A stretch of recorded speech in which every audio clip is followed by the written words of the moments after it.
Bien,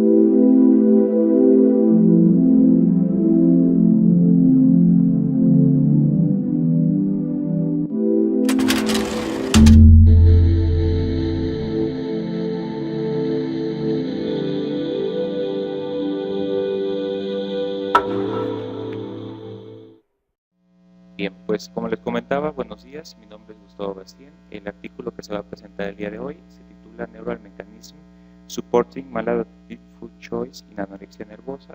Es coordinado por la doctora Griselda Galván Sánchez y presentado por un servidor. De lo que se va a revisar el día de hoy dentro del artículo, encontramos datos epidemiológicos, un poco de neurobiología y antecedentes de la misma, antecedentes en imagen, para posteriormente pasar a la revisión del artículo. La anorexia nervosa tiene una tasa de incidencia mundial en población de entre 10 y 30 años de aproximadamente 17 a 19 casos por cada 100.000 habitantes. En México los datos que tenemos son de 0.9% de los hombres y 2.8% de las mujeres la presentan en edad de 12 a 19 años de edad. En epidemiología mundial, la prevalencia hombre-mujer es de 1 a 10 y menos por ciento de la población mundial femenina, es decir, el 0.4% la presenta. Tiene un inicio en la pubertad, una alta tasa de mortalidad del 5%, un riesgo suicida de 12 por cada 100.000 personas y una alta tasa de recaídas de aproximadamente 30%.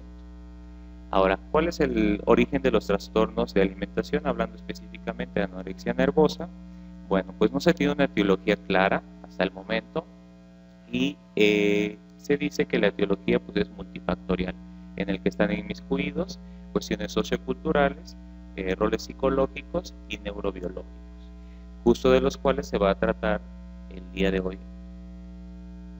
Dentro de los antecedentes tenemos rasgos de temperamento importantes presentes en este tipo de pacientes. Está principalmente la evitación de daño y rasgos de temperamento importantes como es la ansiedad, que tiene una comorbilidad con anorexia nervosa arriba del 50%. Asimismo, el perfeccionismo, la poca flexibilidad cognitiva y dificultades en el procesamiento emocional. Ahora, estos rasgos de temperamento se encuentran presentes en ese tipo de pacientes desde la infancia, de los cuales hablamos hace un momento. La pubertad viene a exacerbar dichos rasgos de temperamento con el desarrollo cerebral, la presencia de hormonas y factores socioculturales, los cuales exacerban dichos rasgos y comienza, digamos, la aparición de la patología, realizando dieta y pérdida de peso importante, con lo que las pacientes tienen una disminución en la ansiedad que ellas perciben. Estos cambios neurobiológicos forman una espiral descendente o un círculo vicioso del cual del 50 al 70% de las personas se van a recuperar y van a desarrollar una enfermedad crónica del 30 al 50%. Ahora, dentro de la neurobiología de la anorexia nervosa, en la regulación del apetito, hablando específicamente, tenemos que los pacientes presentan una reducción del estado de ánimo disfórico o de la ansiedad cuando realizan dietas restringidas. Y ante el consumo de alimentos, esta disforia va a aumentarse, con lo cual vamos a hablar más adelante de alteraciones a nivel de la serotonina y de la dopamina en ese tipo de pacientes. Ahora, la propuesta de este autor que ocurre a nivel de los receptores de serotonina es que en una persona normal existe un equilibrio entre los receptores de serotonina 5-HT1A y 2A, así como también la serotonina extracelular. Sin embargo, en pacientes con diagnóstico de anorexia nervosa existe una disfunción a este nivel, elevándose el número de receptores 5-HT1A y disminuyendo los otros, ¿no? Que son los 5-HT2A, asimismo con una disminución de la serotonina a nivel extracelular. Estos cambios a nivel neurobioquímico producen,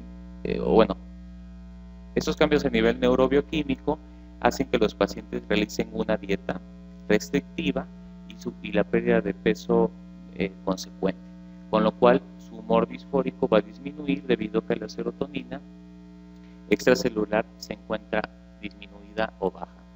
Ahora, cuando estos pacientes tienen la necesidad de comer o son forzados a hacerlo, estos receptores se sobrecargan, con lo cual se presenta un aumento de la ansiedad y del humor disfórico. Cuando este círculo comienza a volverse vicioso, existen otros cambios a nivel neurobioquímico, como es la elevación de la hormona liberadora de corticotropina y disminución de la beta-endorfina, con lo que el humor disfórico aumenta aún más.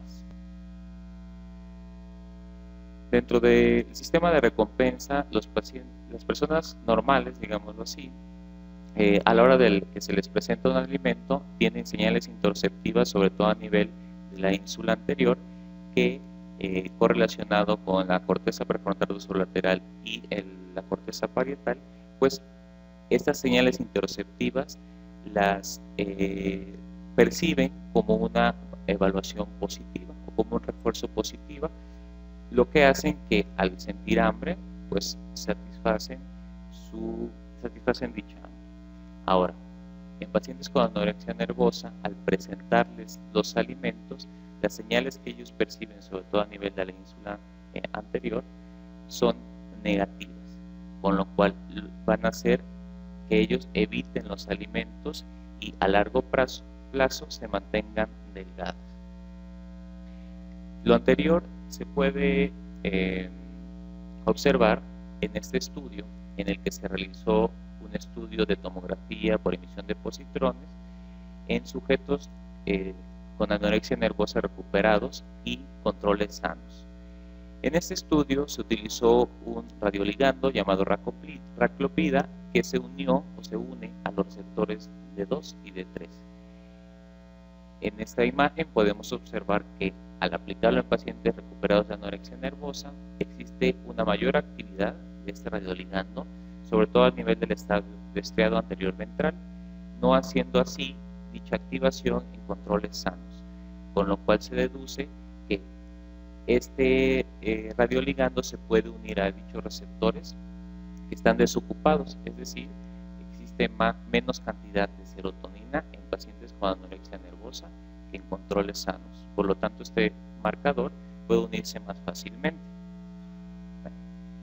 En este cuadro de este estudio de Frank podemos observar y confirmar además que los receptores 5-HT2A en pacientes enfermas y recuperadas de anorexia nervosa comparadas con controles sanos se encuentra disminuido, y los receptores 5-HT1A en pacientes de igual forma enfermas y recuperadas de anorexia nervosa se encuentra aumentado en comparación con los controles sanos. Dichas alteraciones se pueden observar asimismo en este estudio de imagen, en el que se realizó también con pacientes recuperadas de anorexia nervosa y controles sanos, donde se podía observar una mayor unión del al receptor 5-HT1A, sobre todo en las regiones temporo parietal y parietofrontal. Ahora, en pacientes que presentan anorexia nervosa tienen una disminución o una depresión del triptófano.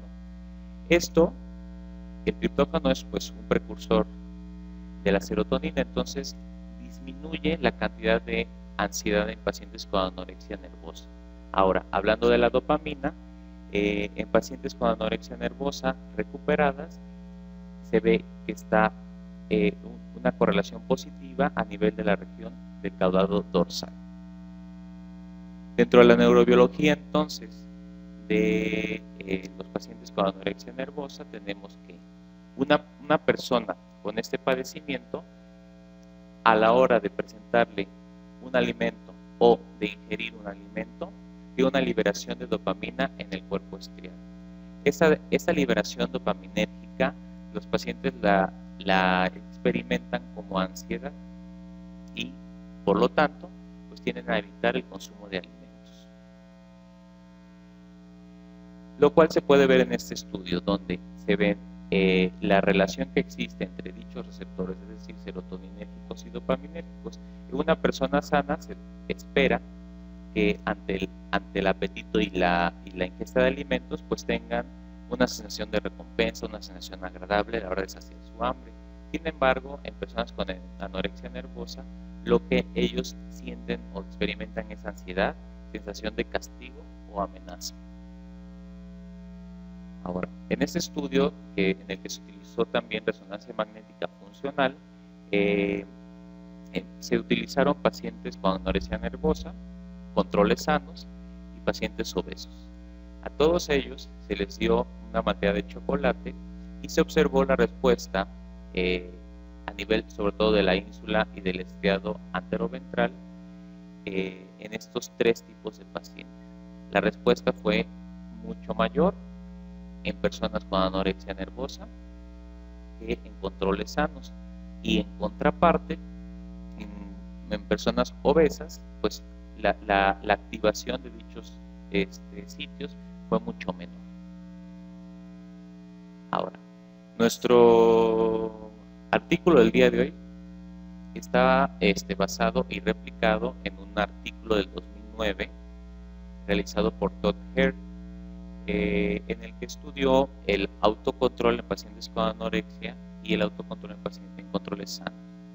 Dentro de la neurobiología del autocontrol se encontró que las decisiones dirigidas a un objetivo tienen su base en una señal común que se codifica a nivel de la corteza prefrontal ventromedial, y el ejercicio de este autocontrol o las acciones son modulados por la corteza prefrontal dorsolateral.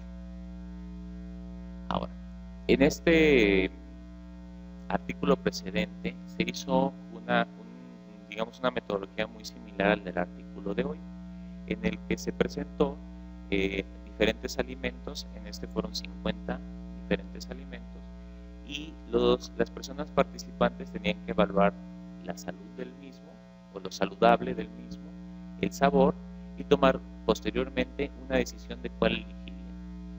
Entonces, aquí podemos observar, por ejemplo, en las barras rojas, la decisión de las personas sin autocontrol, y en azul, las personas con autocontrol.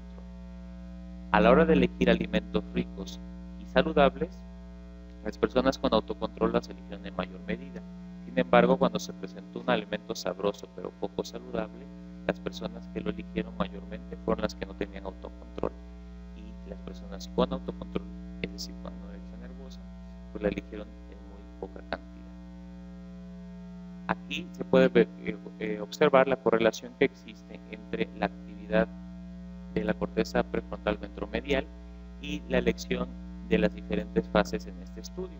Es decir, aquí, al momento de evaluar el sabor de los alimentos, los pacientes con autocontrol, sin autocontrol, tenían una activación mayor de la corteza prefrontal ventromedial, y a la hora de elegir salud o saludable, los pacientes con autocontrol tenían una mayor activación de dicho sitio. Con lo cual se observó que tenía una correlación a nivel de la corteza prefrontal dorsolateral con la corteza prefrontal ventromedial en el estudio precedente. Pasando a la revisión del artículo, que fue publicado en la revista Nature Neuroscience en noviembre del 2015, la cual tiene un factor de impacto de 14.191. El objetivo del artículo fue examinar los mecanismos neurobiológicos que intervienen en la elección maladaptativa de los alimentos en pacientes con anorexia nervosa.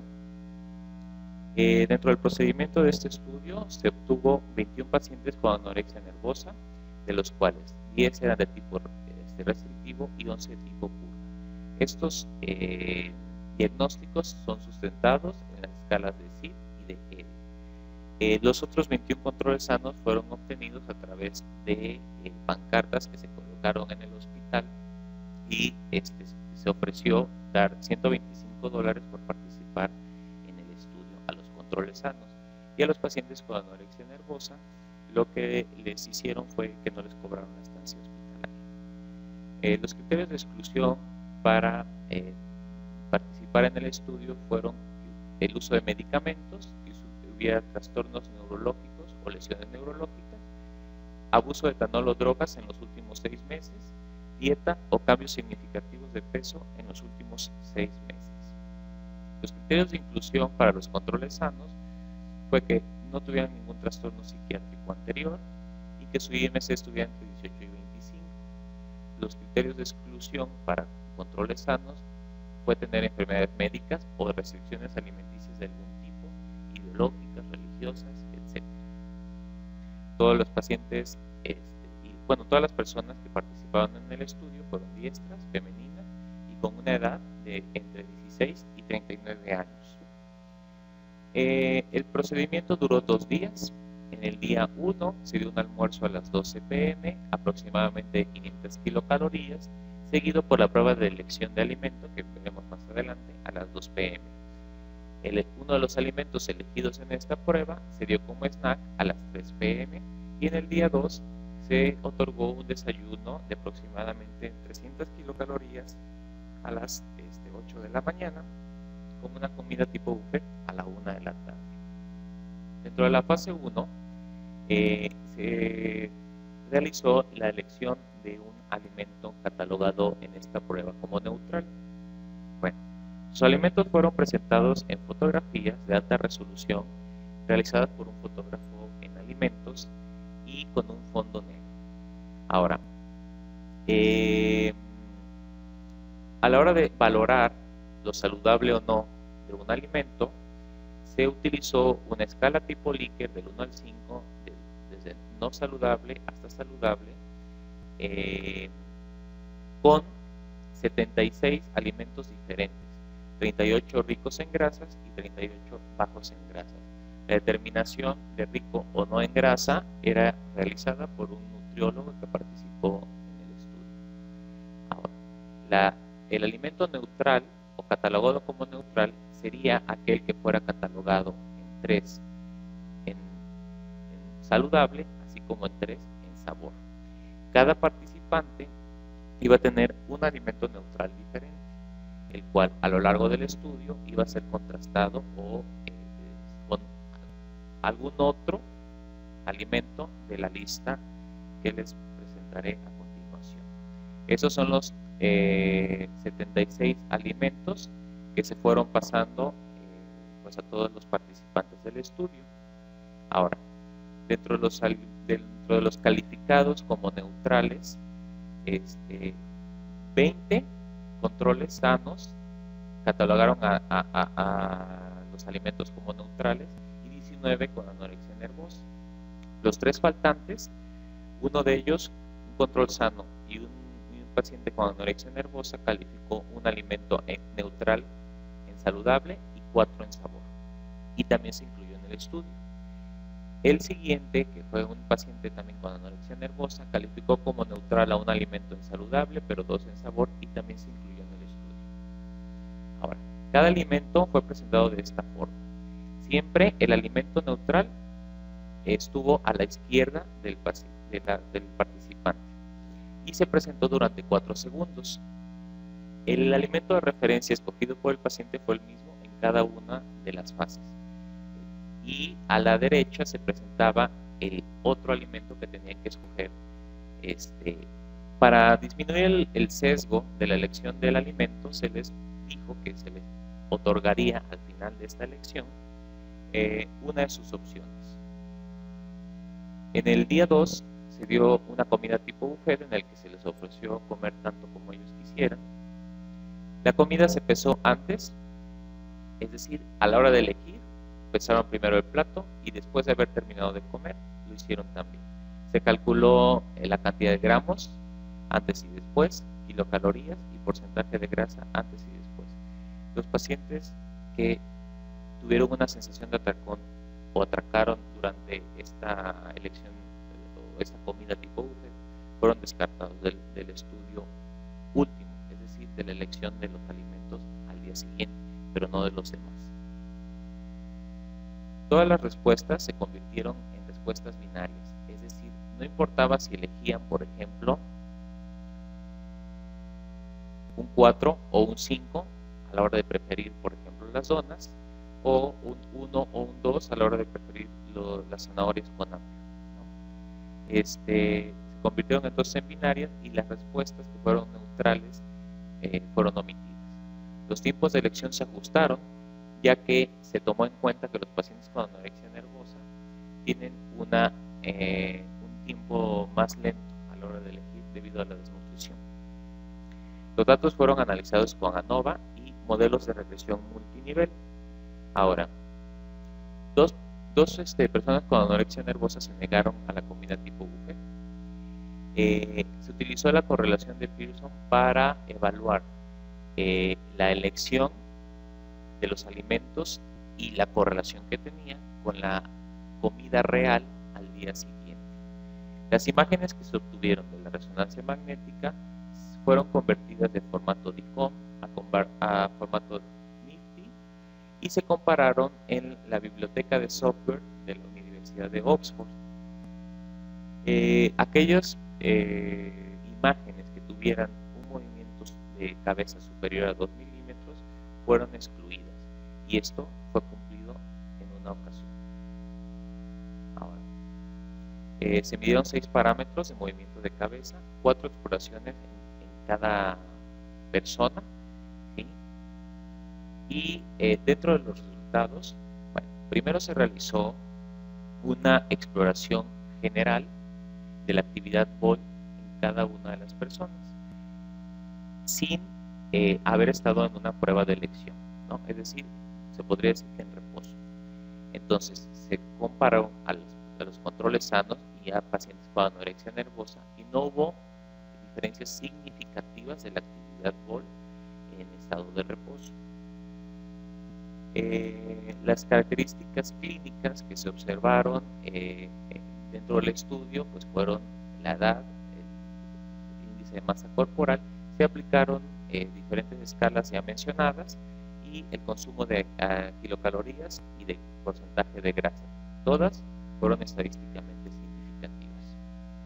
Ahora, dentro de los resultados del estudio se observó que a la hora de elegir alimentos sobre el alimento de referencia, las personas con anorexia nervosa tenían una clara inclinación a elegir alimentos bajos en grasas, no así con digamos, los controles sanos.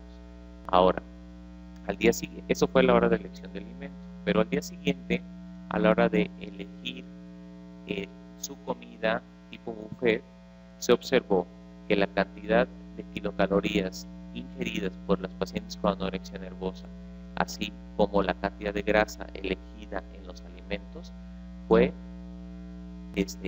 estadísticamente significativa, con una R de 0.61, no siendo así en los controles sanos, debido seguramente a que pues los controles no tienen una rigidez, digámoslo así, a la hora de elegir los alimentos. Dentro de las imágenes obtenidas, la actividad BOL en pacientes con anorexia nervosa a nivel del estriado dorsal fue claramente activada en comparación con controles sanos. Esto a la hora de la elección de alimento, es decir, no a la hora de evaluar si el alimento era o no saludable, ni tampoco a la hora de evaluar si el alimento era o no sabroso, sino a la hora de elegir entre el alimento de referencia y el otro alimento que se les iba presentando. Esta misma correlación se graficó de la siguiente forma y se tomaron en cuenta otras regiones de interés, como es el núcleo accumbens y el putamen. Sin embargo, la actividad significativa estadística se observó pues, a nivel del caudal, ¿no? En pacientes con anorexia nervosa.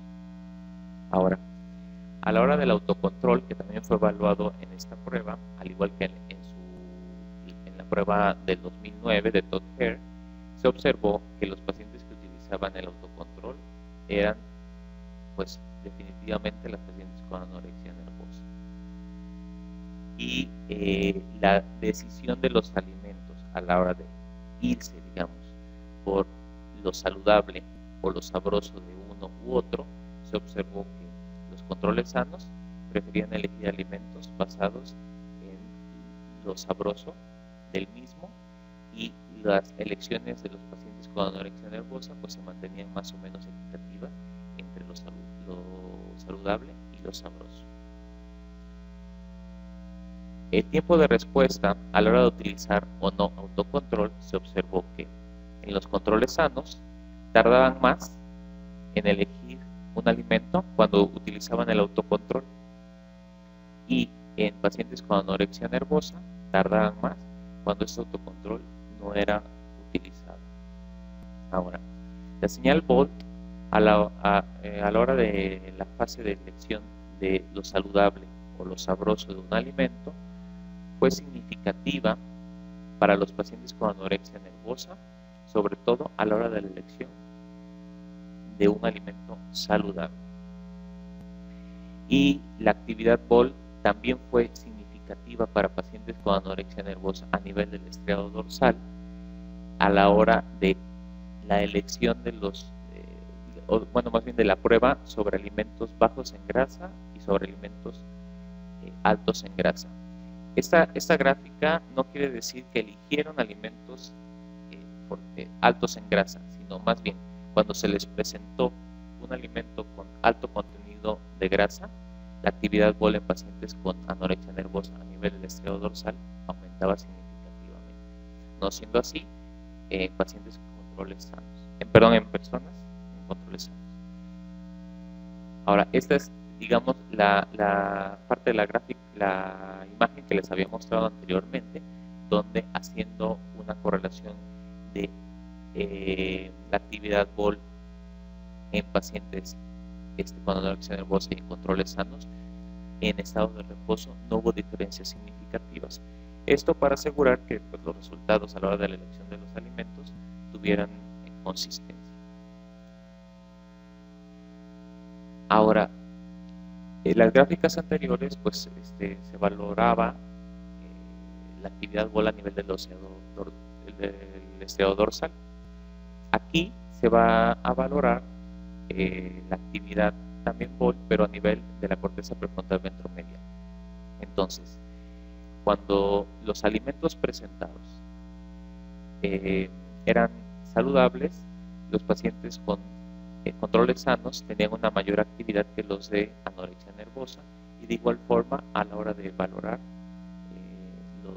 lo sabroso de dichos alimentos. Esto se puede observar. En esta gráfica tenemos aquí la actividad Bolt a la hora de la elección del alimento en cuestión de lo saludable o no del mismo, y digamos la R significativa es de 0.44 para pacientes con anorexia nervosa, y a la hora de elegir lo sabroso de los mismos, la R significativa de 0.49 para los controles sanos. Ahora, la conectividad frontoestriatal en pruebas de alimentos tanto de bajo contenido en grasa como de alto contenido en grasa fue valorada de la siguiente forma. La conectividad estaba negativamente relacionada en pacientes con anorexia nervosa a la hora de elegir, o de las pruebas, de alimentos bajos en grasa, y estaba positivamente correlacionada a la hora de elegir alimentos altos en grasa, lo cual se puede observar en esta imagen en el que en el estriado dorsal existe una conectividad con la corteza prefrontal. En esta gráfica podemos observar entonces la conexión que existe en el estriado con la corteza prefrontal dorsolateral, y la conectividad en pacientes con anorexia nervosa está claramente aumentada cuando se trata de la elección de alimentos bajos en grasa. Todo lo contrario en controles sanos, ya que la actividad se encuentra aumentada cuando se trató de que ellos eligieran alimentos altos en grasa.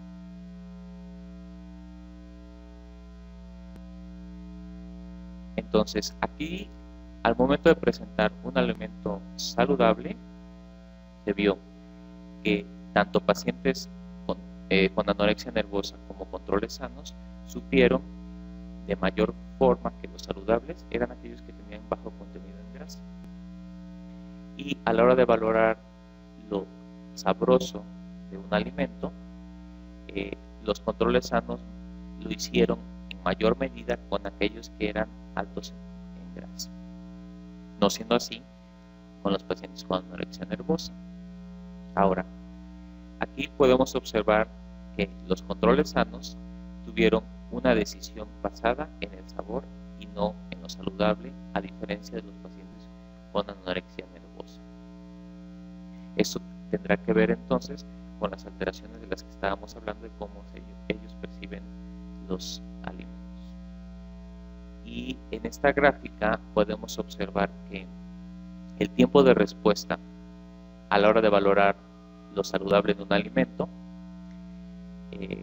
fue mayor, es decir, los controles sanos tardaron más en decidir si un alimento era saludable cuando contenía alto porcentaje de grasas, y los pacientes con anorexia nervosa tardaron más en decidir si un alimento era sabroso o no, basado cuando el alimento tenía alto contenido en grasa. Ahora, se hizo después una proporción de qué era más fácil de evaluar para los pacientes con anorexia y para los controles sanos. Se encontró que en los controles era más fácil de valorar lo rico o sabroso de un alimento, y para los pacientes con anorexia lo más fácil de valorar eran aquellos alimentos que eran saludables. Ahora, dentro de las conclusiones del estudio, bueno, pues encontramos que en pacientes con anorexia nervosa se encuentra comprometida la actividad del estriado dorsal en la elección de los alimentos. No hubo diferencias en el estriado dorsal en las fases anteriores, es decir, en la fase de valorar lo sabroso o lo saludable del alimento, y que la corteza prefrontal dorsolateral y el estriado dorsal participan en la elección maladaptativa de los alimentos en pacientes con anorexia nervosa. No se encontraron diferencias tampoco en la actividad en el estriado ventral en ambos grupos, como lo habían observado en el estudio precedente de Todd-Kerr en el 2009.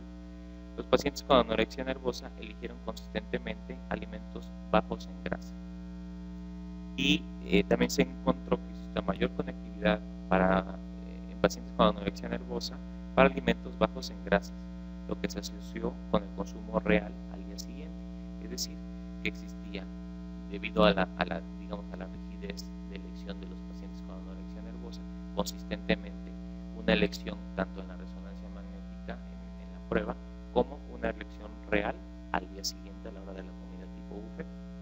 Y los pacientes con anorexia nervosa ejercieron el autocontrol en mayor medida que los controles sanos. Ahora, para los pacientes con anorexia nervosa es más fácil saber qué alimentos son saludables que aquellos